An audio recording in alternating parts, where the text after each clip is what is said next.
이 시간 우리에게 주시는 하나님 말씀 함께 보겠습니다. 신약성경 마태복음 5장 7절 말씀입니다.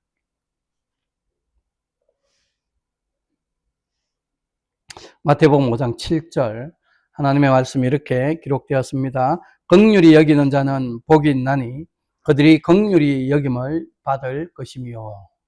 아멘.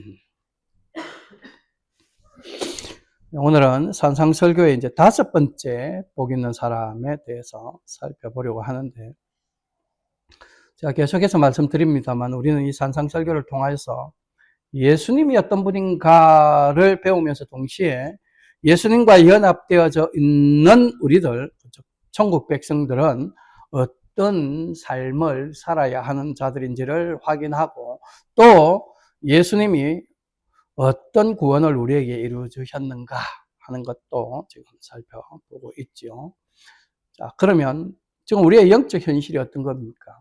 예수님이 십자가의 죽으심과 부활로 우리를 구원하시어 이제 우리를 어떤 사람으로 바꾸어 놓았느냐.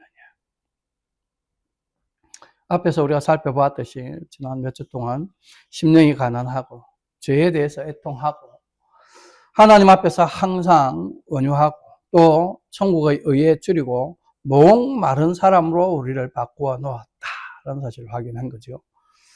그래서 우리는 이제 좋든 싫든 내가 원하든 원치 않든 그렇게 살아갈 수밖에 없는 사람이 되었다.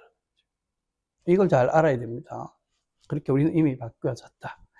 그런 우리들에게 이제 예수님은 오늘 본문 7절에서 너희는 또 이런 사람이다. 너희는 이렇게 바뀌었다.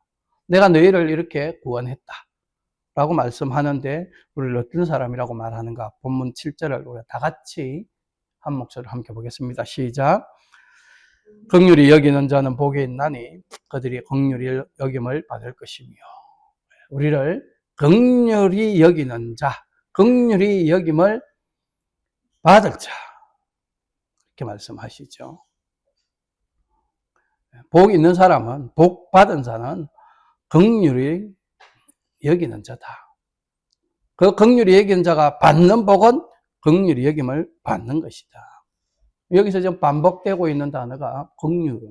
그러니까 결국 이 구절에서 제일 핵심적인 단어는 긍휼인 거죠. 이 긍휼이라는 단어가 헬라 원어로는 엘레오스라고 하는 단어입니다. 원어가 그렇습니다. 루트. 영어로는 이게 주로 mercy 이렇게 번역되거나 compassion 이런 단어로 번역되죠. 성경에서는 이 엘레오스라는 단어가 주로 죄를 용서해 주는 것 또는 조롱당하는 자와 궁핍한 자를 동정해 주는 것, 죄를 용서해 주는 것, 동정하는 것, 이런 것들을 묘사할 때 이 단어가 주로 사용되어졌다.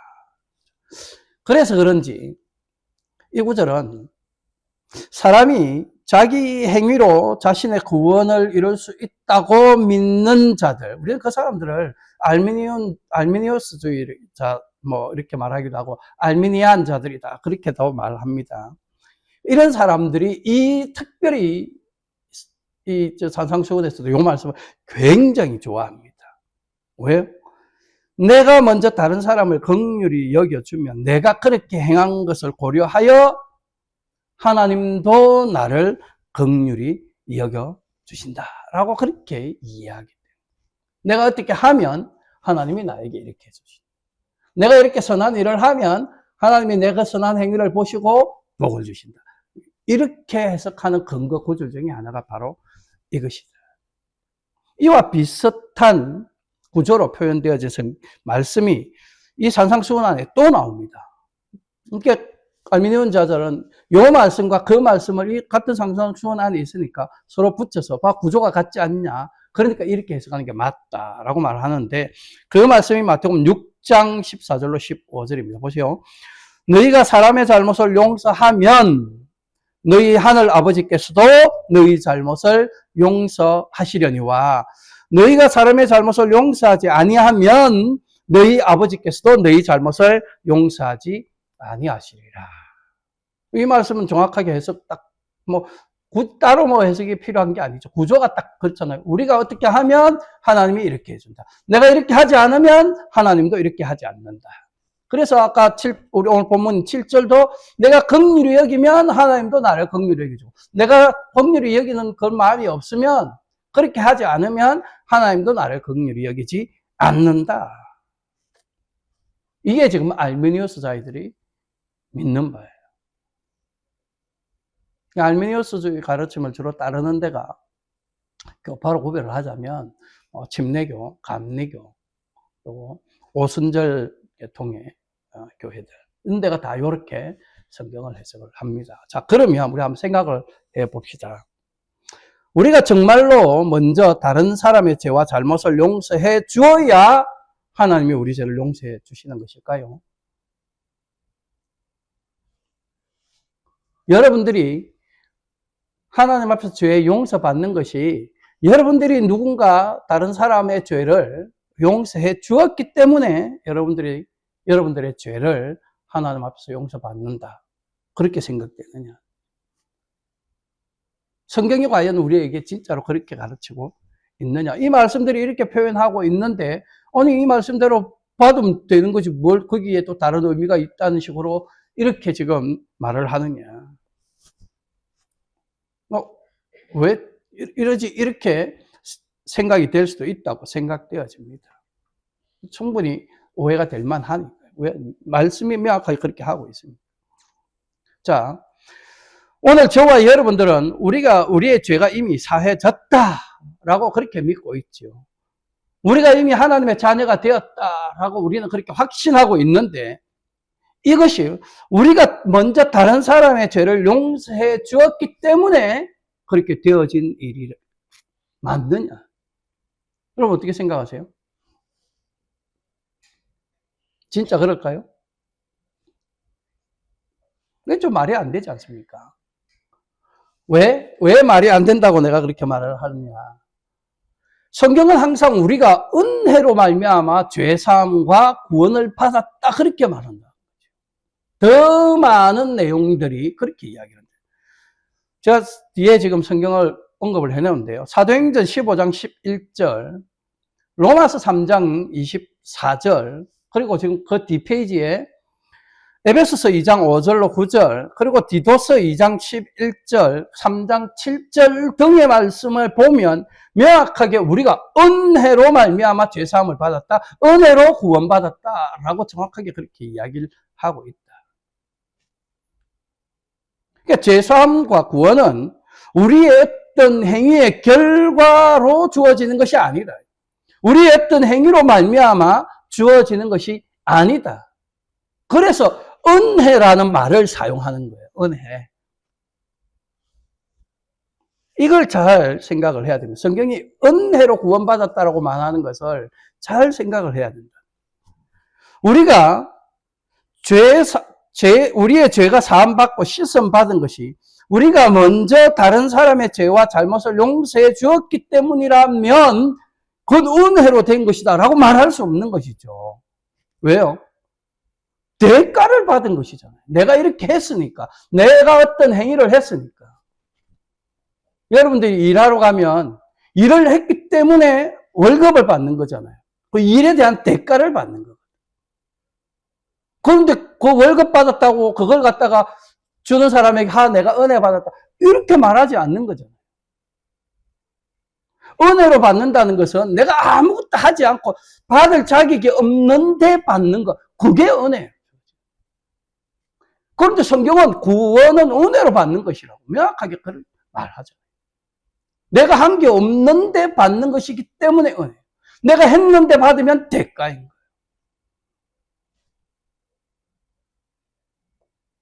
성경은 여러 곳에서 은혜로 구원받았다라고 그렇게 말씀하고 증거하고 있는데, 아까 우리가 이렇게 하면 하나님 이렇게 해주신다는 것으로 해석을 하게 되면 서로 모순도 일어나고 충돌도 일어나고.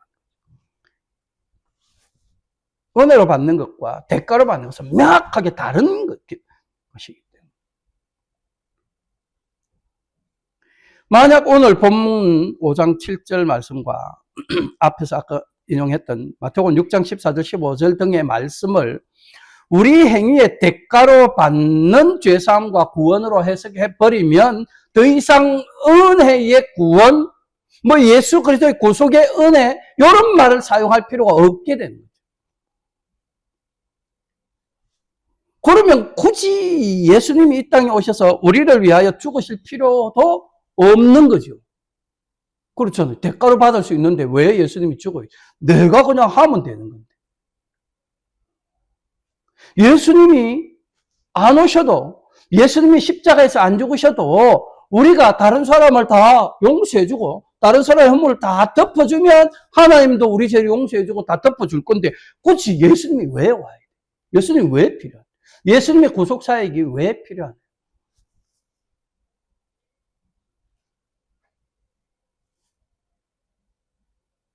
그러니까 대가로 구원을 받고 죄 용서함을 받는다고 해석하게 되면 이런 행위로 말미암아 구원을 얻는다고 이렇게 해석해 버리게 되면 이런 주장을 하는 것은 결국 그런 알미니안주의자들의 주장은 그런 가르침은 그런 생각은 성경적으로 명확하게 틀린 것이죠. 잘못된 예수님의 구속 사역 자체를 부정하는 것이 되고 거부하는 것이 돼요. 내가 할 수 있는 걸 왜 예수님은 굳이? 그래서 우리 장로교회는 이 알미니안주의의 대척점에 서 있습니다. 우리는 반대의 입장에서 성경에 근본적으로 해석하는 데 있어서 이해하는 데 있어서 알미니안주의자들은 우리가 우리의 힘과 능력으로 우리의 행위로 구원에 이를 수 있다라고 하지만 그 반대편에 서 있는 우리 장로교회, 특별히 그 안에서도 더 우리 개혁주의를 따르는 우리 교회들은 이런 그들의 주장을 이단적 가르침으로 규정해서 배격합니다. 이 배격한다는 배척한다. 그리고 물리친다. 거부한다. 배제한다. 거절한다. 이게 배척이라는 말씀이에요. 배격이라는 말씀이에요. 오히려 공격한다는 의미도 그 안에 담겨 있습니다. 배격이란 말씀. 그러니까 우리 장로교회는 근본적으로 감리교나 뭐 침례교나 오순절이나 성결교 이런 분들하고 같은 입장으로 성경을 이야기하고 믿음을 이야기할 수 없어요.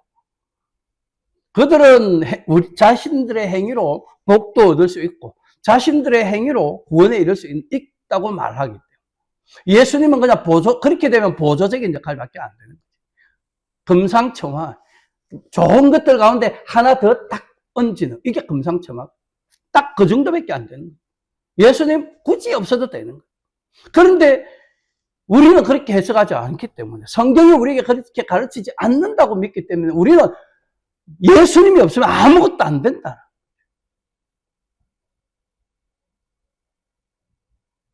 우리는 오로지 예수님밖에 없다. 그렇다면 오늘 우리는 이 본문 오늘 마태복음 5장 7절과 아까 내가 그 비슷한 구조로 되어 있다고 마태복음 6장 14절 등의 말씀을 어떻게 이해해야 하느냐. 그게 그렇게 말씀하고 있지만 사실 그렇게 해석하는 것이 아니라 이런 은혜로 말미암는 구원, 은혜의 죄사함 이런 것들로 이해할 수 있는 그런 성경이 훨씬 더 많은가 정말로. 그리고 그러면 우리는 이 구절들을 어떻게 이해하고 해석해야 되는가를 성경 안에서 찾아봐야 된다. 그래서 우리는 이와 비슷한 의미를 그런 의도의 내용들 이런 것들이 담겨 있는 성경 구절들을 확인해 봐야 되는데 그래서 찾아온 것이 에베소서 4장 32절 말씀 보십시다. 함께 보겠습니다. 시작. 서로 친절하게 하며 불쌍히 여기며 용서하기를 하나님이 그리스도 안에서 너희를 용서하심과 같이 하라. 자, 여기 친절하게 하며 불쌍히 여기며 서로 용서하기를 하는 내용은 긍휼이라는 말 속에 다 들어가는 거죠. 긍휼이 아까 죄를 용서해주고 어려움이 있는 사람들 동정해주고 하는 내용. 여기 지금 친절하게 하고 불쌍히 여겨주고 불쌍히 여겨주는 거 동정하는 용서해주는 이게 다 긍휼이라는 말 속에 들어가죠. 너희는 긍휼히 여기기를 하나님이 그리스도 안에서 너희를 용서하신 것 같이 하라. 자, 이 두 가지 중에 지금 여기에서 우리가 그렇게 하는 것과 하나님이 그렇게 하는 것, 둘 중에 어느 게 우선입니까? 지금 말씀 안에서. 너희는 그렇게 서로 친절하게 하고 불쌍히 여기고 서로 용서하는데 그것과 하나님이 너희를 용서하시는 것, 그것 둘 중에 어느 게 앞에 있는 것 같아요?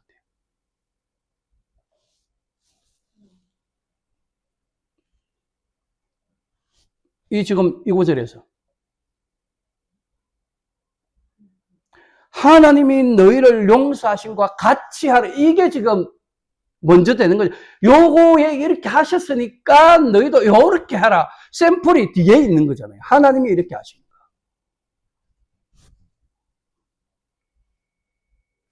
앞에 부분은 뒤에 거에 따라가는 거예요. 뒤에 거는 하나님이 그렇게 하신 거예요. 그러니까 우리가 행하는 모든 것은 하나님이 하신 것에 맞추어서 가는 거죠. 따라가는 거예요. 하나님이 우리를 먼저 용서하셨다라는 것이 이 말씀은 정확하게 언급되어져 있는 거예요.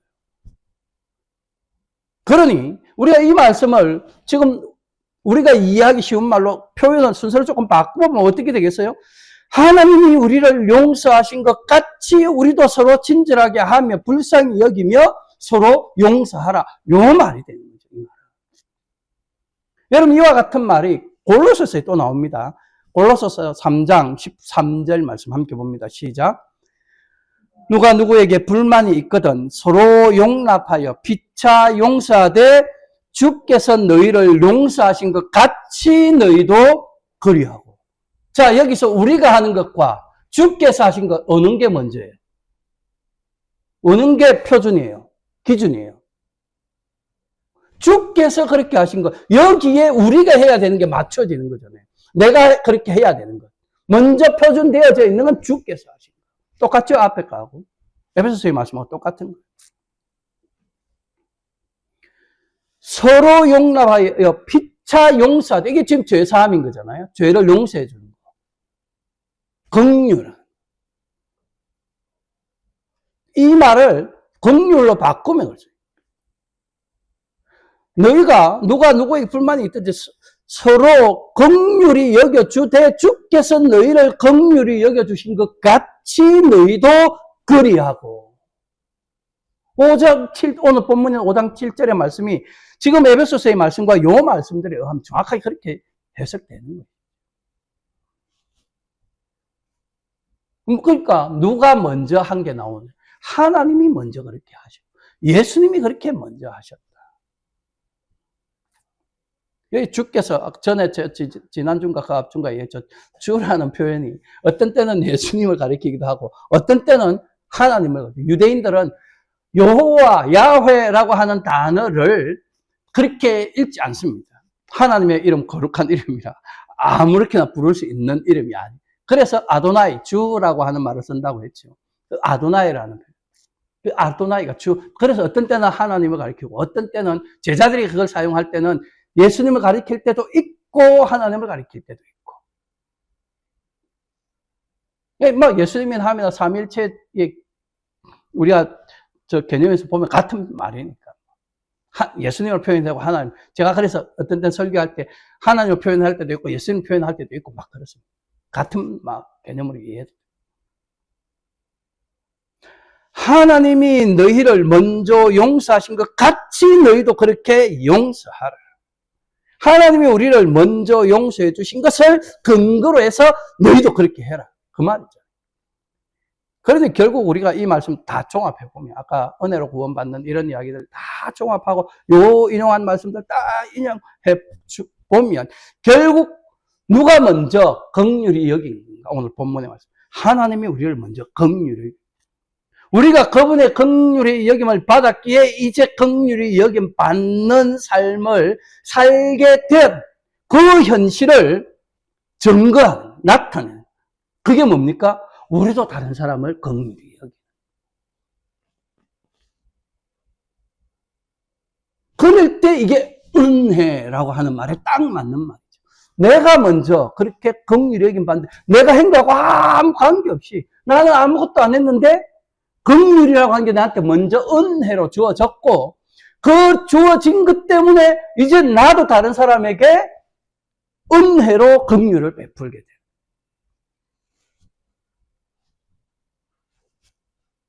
그 말 이해가 되시죠? 은혜라는 은혜의 구원, 은혜의 제삼 이렇게 순서가 적용이 돼요. 내가 먼저 긍휼히 여김 받는 것이 은혜고 그 결과로 다른 사람을 긍휼히 여길 수 있게 되는 그것도 은혜. 그래서 여러분 긍휼히 여김 받는 것이나 다른 사람을 긍휼히 여기는 것은 누가 할 수 있는 거예요? 아무나 할 수 있는 게 아니라 모든 사람이 다 할 수 있는 게 아니에요. 이건 오직 참된 성도들만 할 수 있는, 이건 하나님의 백성들만 할 수 있는 일이에요. 은혜를 받지 않은 자가 은혜를 모르는데 어떻게 은혜를 베풀겠어요? 안 되는 거예요. 애초에 불가능한. 그러니까 세상에는 긍휼이 없는 거예요.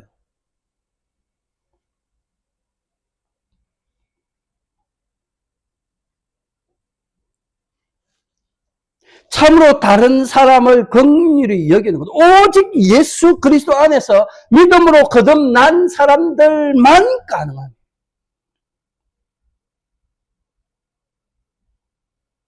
이렇게 단정적으로 말할 수 있는, 이것도 성령의 역사로만 되어지는 일이기 때문에. 우리가 계속해서 앞에서 살펴보았잖아요. 산상설교의 복 받은 자의 그 삶의 모습들. 이게 다 성령의 역사가 있어야만 이루어지는 일이라는 걸 우리가 다 확인했죠. 심령이 가난한 거, 내가 스스로 하나님 앞에서 뭐 그럴 수 있다, 안 된다고 그랬죠. 성령께서 내가 그런 존재임을 깨닫게 해 주셔야 가능해요. 죄를 내통한 내가 죄인인 걸 어떻게 깨닫게 되는 거예요? 내가 스스로 아니에요. 내가 죄인이라는 사실을 성령께서 내 안에 역사하시니 내가 죄인이구나 하는 걸 알게 됩니다. 그래서 죄를 애통하게 돼요. 하나님을 소망하며 하나님을 바라며 하나님의 말씀에 온전히 순종하는 것, 이게 온유라고 했죠. 그 온유, 그 하나님의 말씀에 온전히 순종하는 것, 그 하나님을 소망하고 그 하나님만 바라는 게 내 의지로 내 능력으로 되는 일입니까? 안 돼요. 우리는 지금도 성령이 도우지 않으면 항상 우리의 모든 눈과 마음과 관심은 세상을 향하고 세상의 것들에 가는 거예요. 그러니 온유함도 성령의 역사예요. 지난주와 그 앞주에 살펴봤던 의에 줄이고 목마른 것, 하나님의 의, 예수님의 의, 천국의 의에 대하여 줄이는 이것도 성령의 역사로만 되는 거 우리가 이미 확인했잖아요. 그러니 진정으로 다른 사람을 긍휼히 여기는 이것도 성령이 임하여 역사하는 참된 성도들.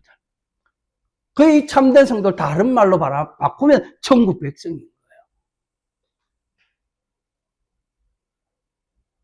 성도라는 말은 한자어잖아요. 거룩한 성자와 무리, holy people이잖아요. 거룩은 뭐라고 그랬습니까? 구별. 거룩은 구별이에요.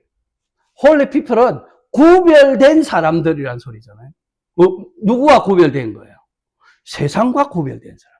그 사람들이 성도예요. 세상에 이 땅에 살아가는 모든 세상 사람들하고 구별된, 이 세상에 속한 사람들하고 구별된 이 사람들은 어느 나라 백성이요? 이게 하늘 천국 백성이잖아요. 천국에 속한 자다. 구별돼. 그래서 성도와 천국 백성 같은 말이에요. 내가 늘 그건 혼용해서 씁니다. 그 사람들만 가능한 거예요. 그래서 예수님은 제자들에게 아주 직접적으로 이런 말도 하세요. 누가복음 6장 36절 말씀에 보면 너희 아버지의 자비로우심 같이 너희도 자비로운 자가 되라. 너희 아버지이신 하나님이 너희에 대하여 자비로우신 것 같이, 하나님으로부터 자비를 우리가 먼저 받은 거죠. 그렇게 받은 것처럼 너희도 다른 사람에게 자비로운 자가 되어야 돼. 자비를 베푸는 자가 되어야 돼. 이 자비라는 말, 긍휼.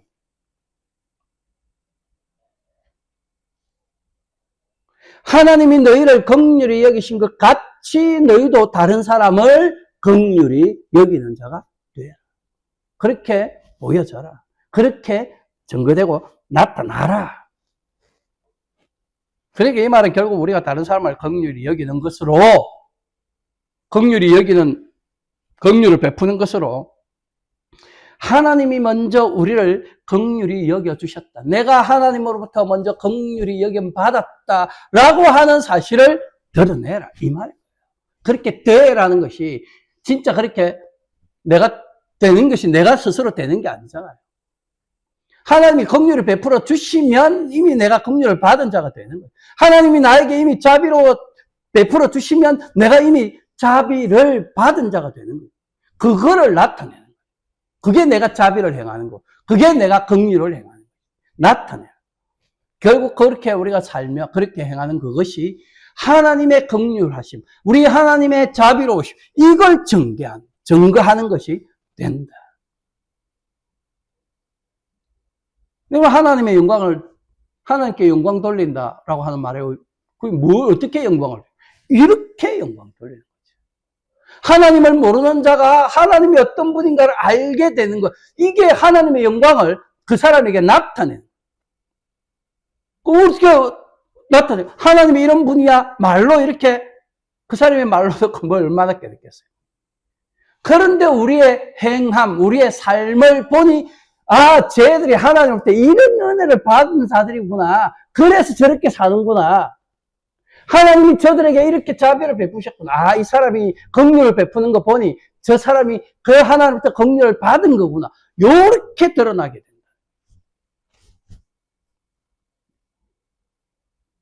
이게 성도의 삶의 모습이다. 여러분 이걸 거꾸로 표현하면 어떻게, 반대로, 반대의 의미로 표현하면, 우리가 다른 사람을 긍휼히 여기지 아니하면, 우리가 다른 사람에게 대하여 자비를 베풀지 아니하면, 우리가 다른 사람의 죄에 대하여 용서하지 아니하면, 그럼 뭘 드러내는 거예요? 하나님도 우리를 긍휼히 여기지 않았다. 하나님도 우리를 자비롭게 대하지 않으셨다. 하나님도 우리의 죄를 용서해 주지 않으셨다. 하나님이 그런 분이다. 라고 하는 것을 증거하게 되는 거죠. 이해가 되시죠?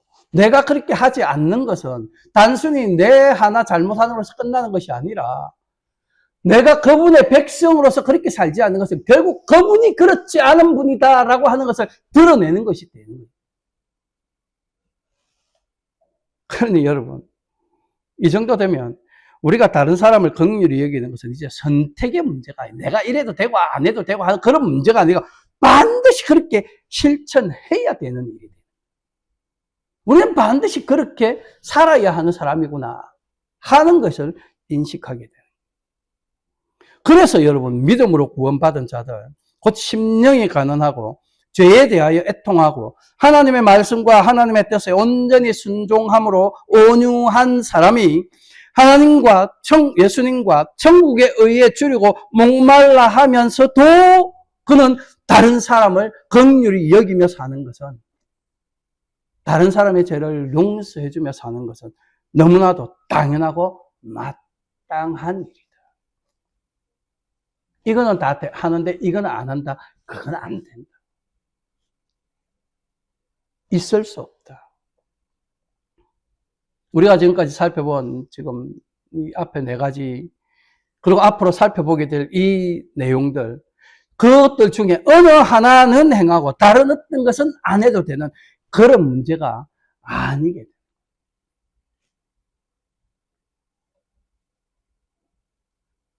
어떤 것은 하고 어떤 것은 안 해도 되는 그런 문제가 아니라 다 그렇게 해야 돼요. 모든 내용들이 다 우리의 삶에서 보여지고 드러나야 하는 거예요. 하나님이 주시는 복 중에 어떤 복은 받고 어떤 복은 안 받는 그런 것이 아니라 모든 복을 다 받는 것입니다. 그래서 이 지금 산상수훈의 내용들, 특별히 그 안에서 좀 우리가 팔복에 관해서 살펴보고, 8가지 복 있는 사람의 모습에 대해서 살펴보고, 이 내용들이 우리의 삶에서 다 드러나야 돼요. 다 보여져요. 심령이 가난한 것이 항상 드러나야 돼요. 내가 하나님 앞에서 얼마나 죄인인가 하는 걸 드러나야 돼요. 그렇기 때문에 애통하는 모습이 드러나야 돼요. 그렇기 때문에 더욱더 하나님의 뜻에, 하나님의 말씀에 순종하는 온유함이 우리에게서 보여져야 돼요. 그렇게 사는 사람은 필연적으로 오히려 줄이고 목마른 모습으로 하나님을 갈망하고 예수님을 갈망하고 성령 하나님을 갈망하는 모습으로 나올 수밖에 없고, 그런 사람은 자기가 하나님부터 어떤 은혜를 받았는지 알기 때문에, 어떤 것을 은혜로 받았는지 알기 때문에 다른 사람을 긍휼히 여기는 일도 그 삶에서 보여지게 되는 거예요. 이렇게 연결되어져 가는 거예요. 그러므로 여러분, 우리에게는 내가 무엇을 하느냐 보다는 내가 어떤 사람인가를 깨달아 아는 것이 더 중요한 문제예요. 내가 무엇을 하느냐가 더 중요한 게 아니라 하나님이 무엇을 이루셨느냐에 더 집중하게. 왜? 내가 해야 될 모든 행위들이 다 하나님이 이루셨다라고 하는 거기에서부터 그것을 근거로 하여 나오게 되는 것입니다. 만약 우리 하나님이 이루신 것이 없다면 오늘 여러분과 저의 존재 자체는 아무런 의미도 없고 아무런 가치도 없고, 존재의 의미나 존재의 가치가 없는 내가 행하는 그 모든 것도 아무런 의미도 없고 아무런 가치도 없고,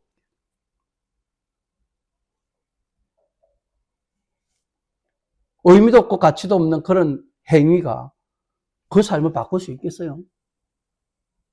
말이 안 되잖아요. 아무 가치도 없고 아무 의미도 없는데 어떻게 그게 그 사람의, 그 행위가 그 사람의 그 모든 걸 바꿀 수 있겠냐고. 안 돼.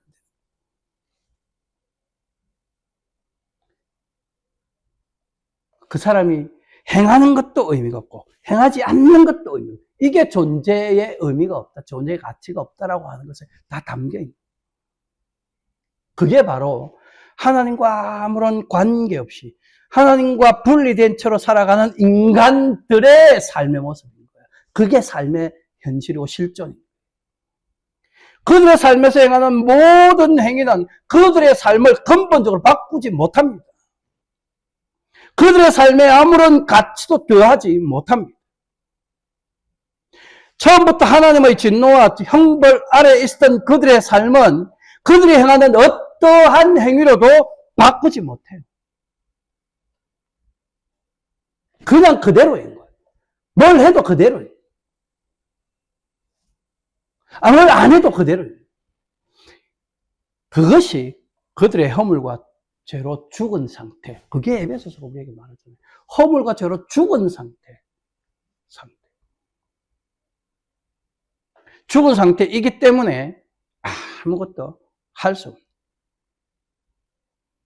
그들은 스스로 자신들이 어떤 행위를 했다라고 그렇게 생각하고 그렇게 주장하지만 하나님 보시기에는 아무것도 안 한 거하고 똑같아요. 가치 없는 것이죠. 아니, 오히려 그들이 뭔가를 행했다고 하는 그것 무엇이 도리어 그들의 죄를 더 쌓는 그런 것에 지나지 않는다. 그들이 스스로 행하는 것이라고는 오로지 죄 짓는 것밖에 없기 때문에 하나님의 뜻과 아무런 관계없이 나가는 모든 것이 죄인데 그거를 더하고 있을 뿐이에요. 여러분, 이것이 태초의 범죄로 본성이 부패하고 타락한 인간들의 본질적인 모습이에요. 이게 인간의 실존이에요, 실체. 그런 자들 중에서 그들과 전혀 다를 바 없는 우리들, 그런 우리가 지금 뭔가를 그들과 다르게 할 수 있다는 것, 어떻게 그게 가능해지셨나요? 하나님이 무언가를 하셨기 때문에, 하나님이 무언가를 이루어 주셨기 때문에 우리에게. 그래서 우리가 이제는 뭔가 할 수 있는 그런 존재가 되지. 이제 존재의 의미와 존재의 가치가 부여되어져. 하나님의 행하심으로써. 나도 이제 무언가를 할 수 있는 존재가 그런 사람이 되었다. 하나님이 하신 일이 뭔데요? 우리 하나님의 창세전에 저와 여러분들을 택하시고 우리를 위해 메시아 그리스도를 보내셨고 하나님의 영이시며 그리스도의 영이신 성령을 보내셨습니다. 하나님이 하신 일이죠. 예수님은 우리를 위하여 이 땅에 인간의 몸을 입고 오셔서 우리를 위해 완전한 삶을 살아주셨고 또 십자가에서 죽으시고 부활하시고 성천하심으로 이루신 그 의를 우리에게 나누어 주셨어요. 예수님의 그 삶에 우리를 동참시키고 참여시켰어요.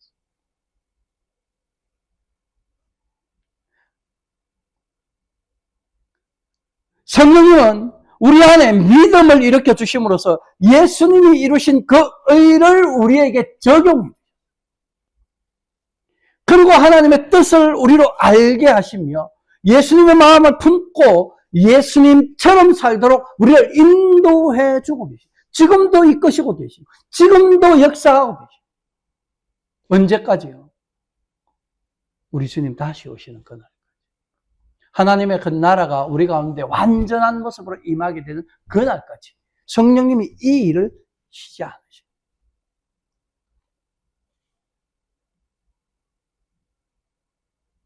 누가 하시는 일이에요? 하나님이 하시는 일이에요. 하나님이 하신 일이에요. 그래서 여러분 심령이 가난한 것도 내가 할 수 없는 일인데 내가 할 수 있는 것 하나님께서 나를 심령이 가난한 자로 바꾸어 새롭게 만드셨기 때문에 성령님이 내게 오셔서 내 안에서 역사하시면 나를 심령이 가난한 자로 만드셨기 때문에 바꾸셨기 때문에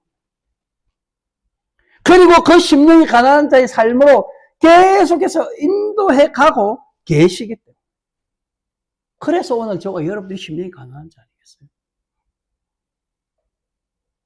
그래서 천국이 우리의 것인 거예요.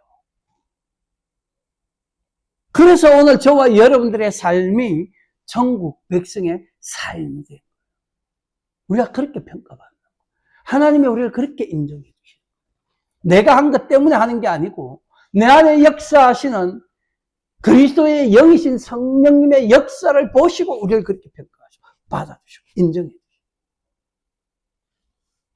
마찬가지로 긍휼히 여기는 자 역시 하나님이 나를 먼저 긍휼히 여겨주셨고 예수님이 나로 하여금 긍휼히 여김 받을 수 있도록 먼저 희생해 주셨기 때문에 성령님이 내가 긍휼히 여김 받는 자임을 깨닫게 하시어 나도 다른 사람을 긍휼히 여기는 자로 살아야 할 것을 깨우쳐 주시고 깨닫게 하시고 그런 마음들을 우리 안에서 일으켜 주시고 내 본성은 그게 안 되는데 그래서 뭔가 불쑥불쑥 올라오는데 그래 놓고 나면 이렇게 하면 안 되는 거지. 이건 은혜 받은 자의 모습이 아니지. 그래서 돌이켜서 긍휼한 마음을 가지고 그것이 겉으로 표출되게 하신.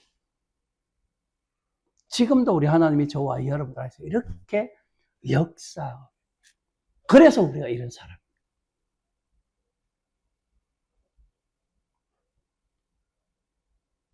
오늘 저와 여러분들이 어떤 사람입니까? 우리가 예수 그리스도를 통하여 구원받아 어떤 사람이 되었습니까? 오늘 본문 말씀 명확하게 긍휼히 여김을 받을 자가 아니라 이미 긍휼히 여김을 받은 자라고 말씀하잖아요. 복 있는 자는 긍휼히 여기는 복 있는 자, 복 받은 자는 이미 긍휼히 여김을 받은 자. 지금 오늘 본문은 바로 그 이야기를 하고 너희가 이렇게 해서 이렇게 받을 거야가 아닌 거예요. 너희가 이렇게 받았으니 반드시 이렇게 되어져야 돼. 그래서 긍휼히 여김 받은 그 현실을 이제는 우리가 다른 사람을 긍휼히 여김으로 드러내고 증거하고 있어야 돼. 그런 삶을 살아야 돼. 이제 그리스도 안에서 참된 그리스도인, 참된 천국 백성이라면 반드시 다른 사람을 긍휼히 여기지 않으면 안 되는 그런 존재로 바뀌어졌다.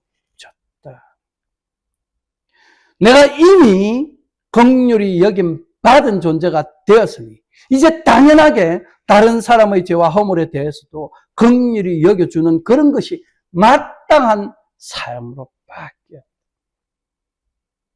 이게 오늘 저와 여러분들의 영적 현실이다. 이것이 변화되어진, 바뀌어진, 새롭게 재창조된 우리의 존재의, 우리가 존재하고 있는 이유, 근거, 뭐 이런 목적. 잘 알아야 돼. 자, 그러면 우리는 다른 사람의 죄와 허물을 용서해주고 긍휼히 여기는 것을 어느 정도로 실천해야 될까? 또 그 긍휼히 여기는 것을 우리의 삶에 어떻게 구체적으로 적용해서 살아야 할까? 이것은 다음 주일에 계속해서 이어서 살펴보기로 하고 오늘은 여기서 마치겠습니다. 기도하겠습니다.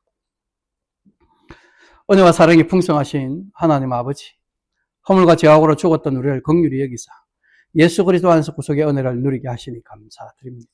이제 말씀을 통해 우리가 하나님의 긍휼히 여겨주심을 받은 자임을 깨닫게 하시고, 그러므로 우리도 다른 사람의 죄와 허물을 용서하며 긍휼히 여기는 자의 삶을 살아야 하는 존재임을 깨닫게 하셨으니 우리로 늘 성령의 충만하심과 인도하심과 역사하심을 통하여 우리의 삶에서 긍휼히 여기는 자의 삶이 온전히 회복되게 하옵소서. 그런 우리의 삶을 통해 은혜의 복음이 땅 끝까지 증거되게 하시오. 믿음으로 구원 얻는 자들이 더하게 하실 때 우리 고람대오 개혁장로교회가 거기에 쓰임 받게 하옵소서. 지금도 우리와 함께 하시고 우리를 위해 간구하실 뿐만 아니라 늘 성령으로 충만케 하사 성령의 열매를 풍성히 맺도록 인도해 주시는 우리 구주 예수 그리스도의 이름으로 기도합나이다. 아멘.